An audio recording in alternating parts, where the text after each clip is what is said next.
So, let's get into the beauty. Right. Part of your brand is your presentation.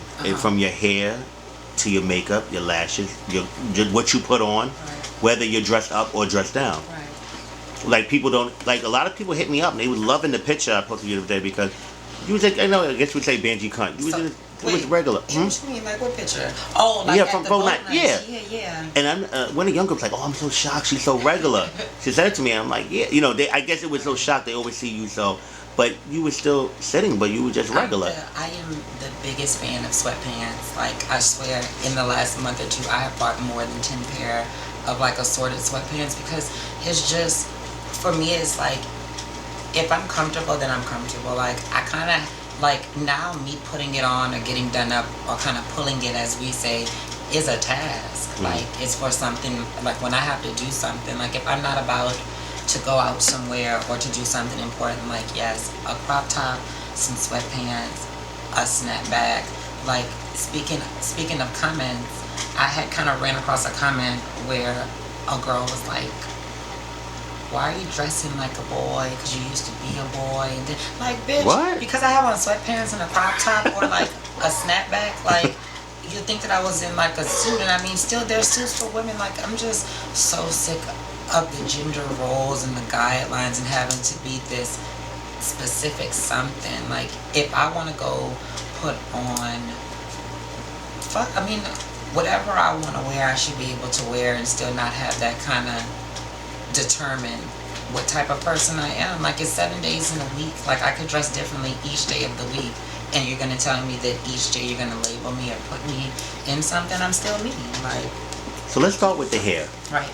What made you get so heavily into the hair? Because you need hair. Like I realized that you have to do hair. Like the biggest thing that I think that I'm so happy about is that I can do my own hair and my own makeup.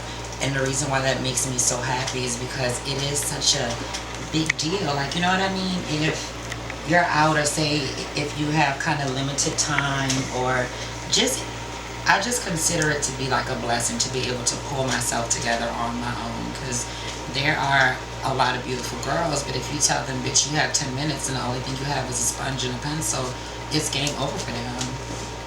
I could paint my whole face with one pencil, like, you know what I mean? If need be, like, so that's why I kind of mastered it, or got so involved in it, because it was a necessity. Like, it's an essential to know how to curl my hair, and I think that that's the biggest kind of misconception that people have, because people were saying, like, at one point I was getting my hair done by my friend, and people were saying that my hair always looked better, because, bitch, I wake up and do my hair. If someone does your hair Friday night, when you get up Saturday morning, it's going to need to get done again. So let me ask you this, because somebody inboxed me this.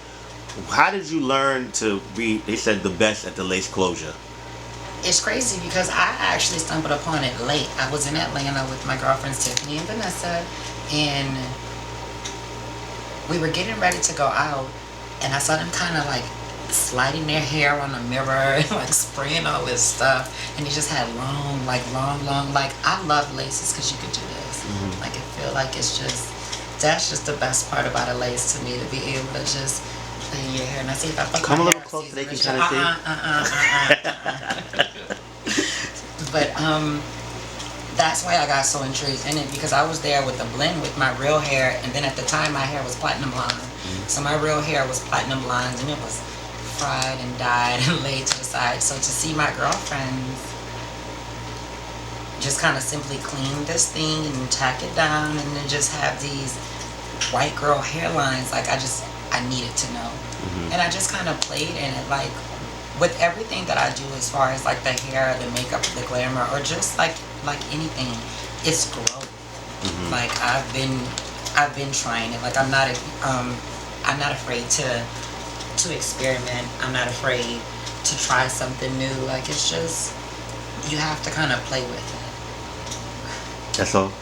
So what about makeup? Who taught you the makeup? Who taught you the art of makeup? Just from again, from playing in it, from kind of like experimenting, from drag helps. Like, I will say that it's crazy because, to me, in a sense, like, I feel like the gay community does a lot more than what it gets credit for. Like Caesar, A lot. Like, is it just me, or do girls nowadays look like femme queens? Like, Right, they do. Look, like, isn't that the look that they're going for? You want They want a little more glamour, lashes, and you want the dramatic makeup, and you want the dramatic body, and I mean, just like even from how they talk and stuff like that too. Like, I just know that I'm not crazy. Like, drag is behind everything. Who says it? I think it's RuPaul. He says you're born naked and the rest is drag, and that's so true. What are some of the celebrities they say you look like? Because my aunt was looking at your picture today. I always get Janet Jackson. Okay, that's what I let you know. Because the picture from Monday, my aunt was on like biggest compliment. Like, she's so beautiful to me or whatever. But that's who I believe that I get the most. When I'm a tad bit more natural, people sometimes say Gabrielle Union, but I have always gotten Janet Jackson. So what determines your hair? When I say like you do everything from black to blonde to what was that, like a 27 you could say, I'm gonna say now you have in? This right here? Yeah, what is that? What color is that? I mean, well, it's custom, so it's no number. But but I can see that you have a little, yeah. It would be closer to a 27. I did. You done blue, you done all type of, What makes you be like, okay, I want to try this? I just tried different things. Like, I swear to God, like, I'll call my boyfriend, like, who do you want to see tonight? And I'll like, or like I'll do a video holding up 3 different wigs. Like you want the red heads, you want the blue, you want the black. It's just trying new things. Like nothing is, you know what I mean, kind of permanent. Like, if you wake up and you want fuchsia hair, then go have fuchsia hair for a week or for a day or for an hour. Like, it's hair. Like, with wearing weave and makeup and stuff like that, like, it just gives you the chance to really just to have fun with it. How many units do you have? A lot. Tons, right? A lot. Like, I'm not even going to exaggerate, but I could think on hand right now at my house is more than 10. More than 10. Yeah. So how often, like, 'cause, you change your hair so often, I see. Do you do weaves all the time, or do you, because, like, you change so much? I'm starting to move into the cap territory, and I call it a cap and not a wig because most of my units are constructive, so it's basically sew-ins, but they're sewn on a cap and not to my head, so I can change it, so I can have more versatility. Like, I would do sew-ins with different lace closures and things like that, but now, it's more caps and, So just to give a little homage to some of the people that you work with, who, because you don't do your hair and you make up all the time, right?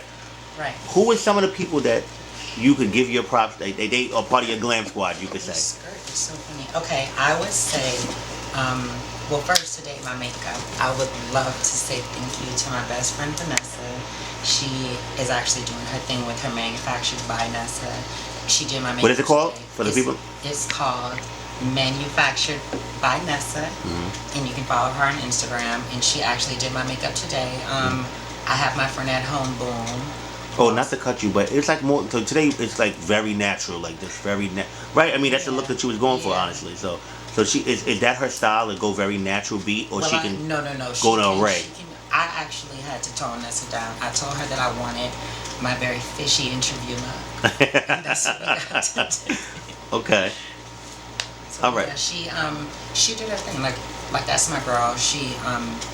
We actually started doing makeup together like way back in the day or whatever. So to see how far she's come and stuff like that, like, I'm just happy for her. Okay. I mean, clearly she does have vision.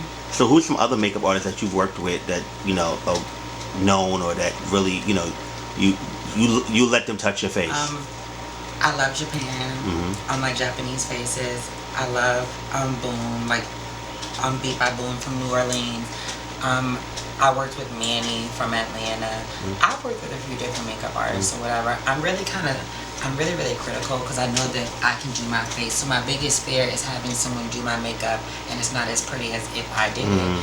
But then it's also a catch because what if someone does what if someone kind of does my makeup better than I can? Hold on a second. Let me check and see if I need some gloss. My lips are so dry. I guess my skirt is rising up.